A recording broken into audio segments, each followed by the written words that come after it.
We're only 2 days into 2020 and already they're starting off with that nonsense. All right, here's an article from Fox News. Scientists want to move the sun and our solar system to save Earth from killer asteroids. And these people are still going to believe it. All right. And as always, we're starting off with some good old CGI here. An artist's illustration of asteroids or near-Earth objects from ESA, the European Space Agency. All right. Oh, they start off with honesty. Look, a bonkers plot to move our solar system using a giant device powered by the sun has been cooked up by top scientists. The stellar engine could be used to shift Earth trillions of miles if it were threatened by a deadly asteroid shower or space explosion. It was devised by physicist Dr. Matthew Kaplan and explained in a video from German YouTube. I'm not even going to try that. Anyway, our solar system neighborhood is constantly changing, with stars moving hundreds of kilometers every second, the Munich team explained. Only the vast differences between objects protect us from the dangers out there. But we might get unlucky in the future.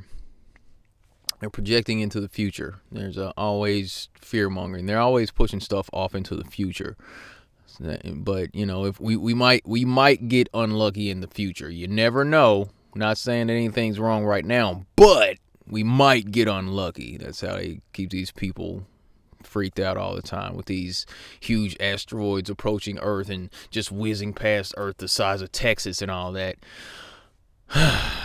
Okay, at some point we could encounter a star going supernova or a massive object passing by and showering Earth with asteroids. Always with the speculation. One option to avoid destruction would be to move our whole solar system out of the way using a stellar engine. The megastructure could shift the position of the sun, dragging Earth and other objects with it via the star's gravitational pull. Dr. Kaplan from Illinois State University designed a new stellar engine concept dubbed the Kaplan Thruster. It's a giant space station that draws matter from the sun to power a rocket-like thruster. But they're in the vacuum of space, and wouldn't they have to thrust off of something, seeing as how, never mind. Once matter has entered the engine, there is no matter, it's quickly fired out the back via a nuclear fusion reactor. This creates enough thrust to push the space station and the solar system to safety. A second thruster fires particles back at the sun. Okay, hold up. Sorry. All right. This ensures the device works like a giant tugboat, pushing the sun from its current location to a new one.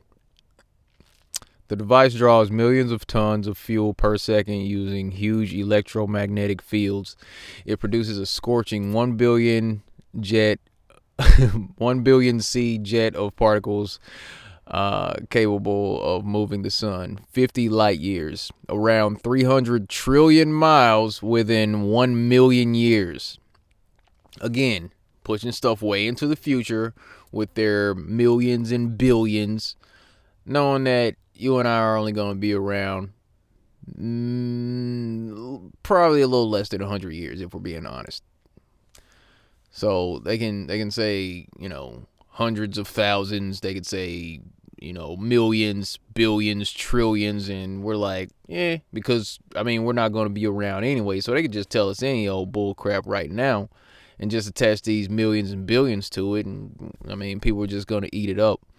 Kind of ridiculous if you ask me, but I'm just some guy. Okay. This will be more than enough to dodge a supernova, the scientist says. It's important to note that stellar engines are just a theory for now, much like gravity. And scientists are a long way from building one. The materials needed to withstand such temperatures and force don't exist yet. I thought they had the Parker Solar Probe. Didn't they send a probe to the sun?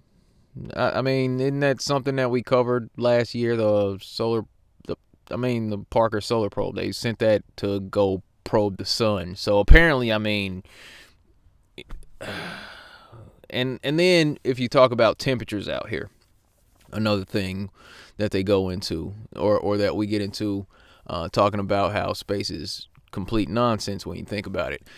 We talk about the temperatures, and when we say that items or matter that's out in the vacuum of space, going through like the thermosphere between 2,500 and 4,000 degrees, it's like they'll say no, it's more like a radiant heat. It's like oven. It's not like the direct heat.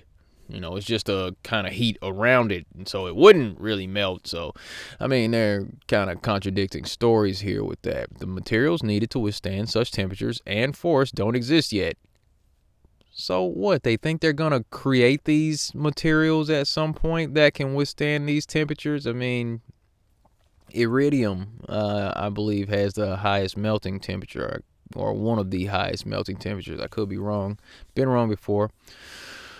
But that's not to say civilizations of the future couldn't build one in hundreds or even thousands of years' time. See? Pushing stuff out into the future. There you go. If it's ever built, a stellar engine may help humanity explore deep space. Because they've actually never been to space. They say they went to the moon, but seeing as how they also said last year that the moon is inside Earth's atmosphere, they never really went to space either. Now, have they? The answer is no. Using the Kaplan thruster, we could turn the entire solar system into our spaceship. For example, we could orbit backwards in the galaxy and colonize hundreds of thousands of stars as we pass by them. Stop it. It may even be possible to escape the galaxy entirely and expand beyond the Milky Way. While Dr. Kaplan's idea might sound far-fetched, it's got a stamp of approval from some space scientists. Yeah, no doubt. His work has been published in the peer-reviewed journal Acta Astronautica. But yeah, this is an article from Fox News. I'll leave the link in the description for this particular story. Yeah. Sounds pretty far-fetched. There's already some contradictions in this thing, and 2020 is off to a great start as far as the space fallacy shenanigans.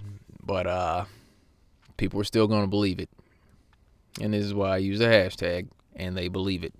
Because as crazy as some of this stuff that we're told as far as the heliocentric model goes, it just sounds ridiculous when you sit down and think about it. But because they are so attached to their ego and just have to go against people that think outside the box, i.e. flat earthers, so to speak, they have to believe this stuff. And this is where we can just kind of poke at them, but be nice about it. But ask them what they think about this. Can we really move the entire solar system? Can we really develop the technology to move the sun? And just wait for an answer from them. Anyway, go ahead and wrap this thing up. Let me know what you think in the comment section below. As always, be good to each other. Take care of yourself and stay flat. I'll see you next time. Thank you.